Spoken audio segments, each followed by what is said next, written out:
Hi, welcome back for another 6 Caillou challenge. This is called Format Words into a Sentence. Complete the method so that it formats the words into a single comma-separated value. The last word should be separated by the word and instead of a comma. The method takes in an array of strings and returns a single formatted string. Note, empty string values should be ignored. Empty arrays or null values being passed into the method should result in an empty string being returned.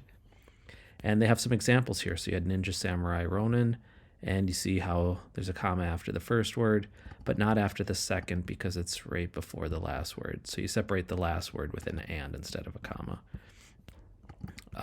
Ninja blank Ronin goes to Ninja and Ronin. So it's like the empty string wasn't even there. That's how you sort of treat that.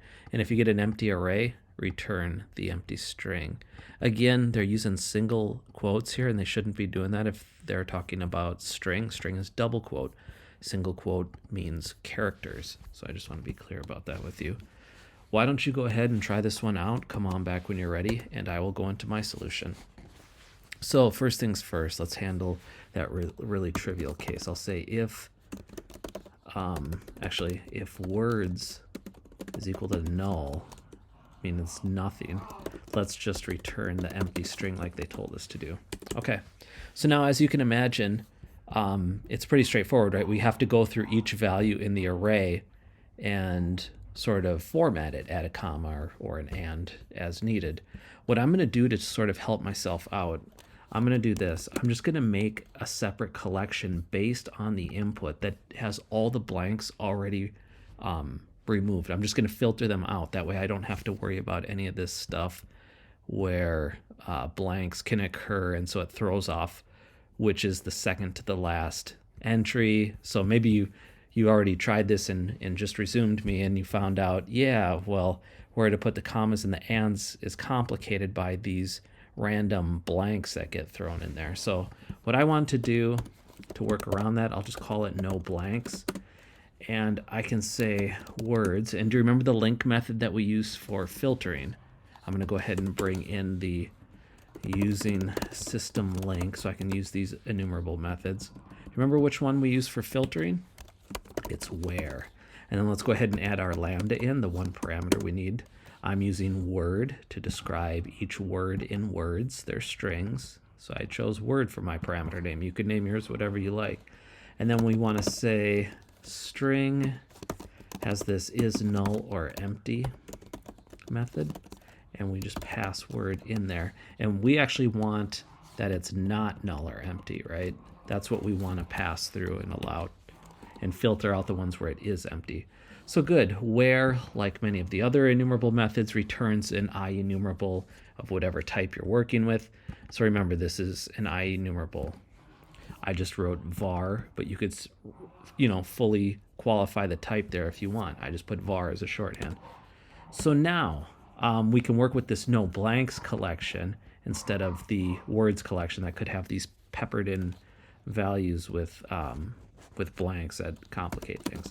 So I'll say for int I equals 0, I is less than no blanks dot, and it's going to be count and plus plus I, because remember it's an IEnumerable, it's not an array. Arrays have a length property, but IEnumerable does not have a length property.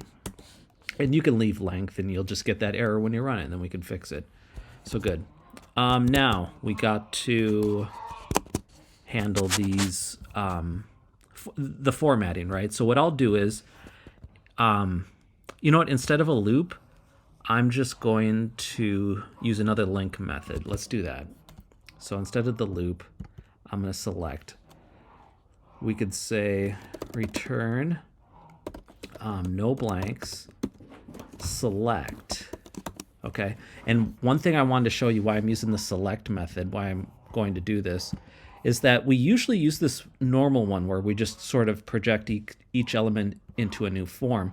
But I wanted to show you there's one with an index as well, because I don't use that one as often. So if you go there and look down, you can see how you pass two parameters in your lambda, right? The second one's an index value. So it's nice that you can work with that value. So let's do an example of that.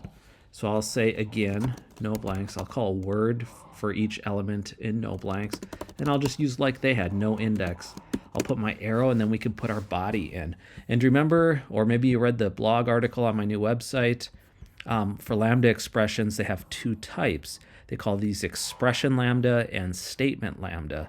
So I usually use the expression one because mine are really short in these challenges, but this one has a little bit of logic, so I'm going to use a statement lambda. It's going to look a lot like a function body. Let's do that. So I will say, I'll make this, see how I added the curly braces here to make my my statement? So now I could put some logic in here. I could say string result equals word. It's going to be word to start, right? And then it's just a matter of determining, do we add a comma or an and after it? So can you think of how we might do that? We could say if the index, right, the index value is equal to no blanks dot count minus 2, right? Then we could say result plus equals the word and. And else if index is less than no blanks dot count minus 2, meaning it's before this and it's not the last element. Remember, the last element would be no blanks count minus 1 with zero-based indexing. So in this case, I will say result plus equals a comma. And then finally, return result. So this looks very much like a function body, right? Just like you're used to. I know I don't use them as much in these challenges, so I just wanted to show you another way. Another way of using select with an index, and another way of using the block statement with the lambdas. Remember, there's two types. You can have a statement block or an expression as the body. So good. That should handle our logic. We've got one slight issue, right? Because like I said, these where and select, these enumerable methods, I'll even show you. We'll go up to the top where it returns. It returns an IEnumerable of T result, whatever type you're working with. And so that clearly won't work. We need this in a single string. So if you've been with me, you've probably seen this idiom that I use. I go string join method, and then I put whatever content I want in there. So it basically says with string join, it means make it into a single string. You can space elements however you want. When I put the empty string there, it means don't space the elements, put them all together. And then you give it the collection that you want to sort of join together. And so I think I'm going to need the system namespace for that. Should get an error. The name string does not exist in the current context. So let's say using system. You could verify this if you went to the Microsoft docs and looked up the string class. It should say at the top using system. And so we hit green there. I'll do an attempt. And green again. So I'm going to be clear for submission here. And I'll probably leave mine like this. Now, I know in other videos will go on to show how to do it with just a for loop. I think it's pretty clear from here, and I've done enough of those. But again, I only know when you all leave me comments. I know, what kind of things you like, what things you don't. I'm going to leave it at this with just the LINQ one, but you don't need much of an imagination to see that the select kind of handles. If you want to redo this with a for loop, instead of using select, you'll make a for loop, and you'll basically have, the same logic inside your for loop. And then you'll just, you could create a string variable here that you sort of build to, or a string builder, and sort of keep adding result to your string that you're going to ultimately return. And then when you get out of your loop, simply return that, or whatever you called your string up here that represents the result. So it's very similar to this, and I'll just leave that as an exercise for you.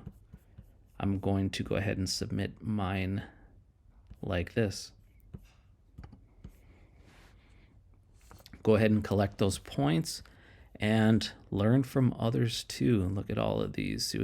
See what you can pick up from Anyone else maybe weren't familiar with find all? You could look into the, hey, what's that? Or what's this?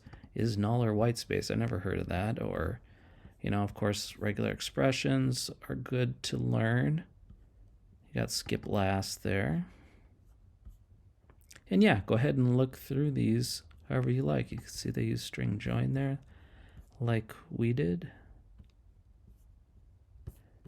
And I will leave it at that. You know where to find me if you have questions or comments. As usual, I appreciate the likes and subs.